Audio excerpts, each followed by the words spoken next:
Hello, আসসালামু আলাইকুম বন্ধুরা। আমার সামনে একটা রেজাল্ট শিট আছে। তো এক্সেলে আমি এই রেজাল্ট শিটে আমি চাচ্ছি এখানে যে নাম আছে, নামের উপরে মাউসের কার্সার পয়েন্ট রাখার সাথে সাথে এই নাম অনুযায়ী পিকচার চলে আসবে। এটা করার জন্য আমরা কি করতে পারি? আমরা যে নামের উপরে পিকচার সেট করতে চাই, এখানে মাউসের কার্সার পয়েন্ট রেখে রাইট ক্লিক করতে হবে এবং এখান থেকে ইনসার্ট কমেন্টে ক্লিক করতে হবে। এরপরে নামটা আমি মুছে দিচ্ছি। এরপরে যখন এই যে আইকনটা আসবে, চতুর্দিকে তীরের আইকন, এইটা আসার পরে আমরা এখান থেকে মাউসের রাইট ক্লিক করব এবং এখান থেকে ফরম্যাট কমেন্টে ক্লিক করব। এরপর এখান থেকে কালারস অ্যান্ড লাইনস এখানে ক্লিক করার পরে আমরা এই জায়গায় ক্লিক করব এবং এখান থেকে ফিল ইফেক্ট এবং এখান থেকে আমরা পিকচার সিলেক্ট করে দেব। এরপরে সিলেক্ট পিকচার এবং যেহেতু আমরা অফলাইনে আছি তাই আমরা ওয়ার্ক অফলাইনটা সিলেক্ট করে দিচ্ছি এবং আমার পিকচারটা আমি এখানে ইনসার্ট করে নিই। এরপরে আবার ওকে। বন্ধুরা, আমাদের পিকচারটা কিন্তু এখানে চলে আসছে। তো আমি এখান থেকে এটাকে ছোট করে নিচ্ছি। আপনারা আপনাদের মতো করে রিসাইজ করে নেবেন। আমার পিকচার রিসাইজ করা শেষ। এখন আমি একটু বাইরে ক্লিক করি।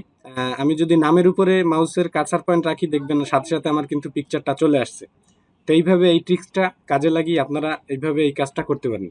এই ধরনের ইন্টারেস্টিং ভিডিওগুলো পেতে চাইলে আমাদের বিডি টেকনোলজি চ্যানেলে সাবস্ক্রাইব করবেন এবং পাশে থাকা বেল আইকনটি বাজিয়ে দিবেন। ধন্যবাদ।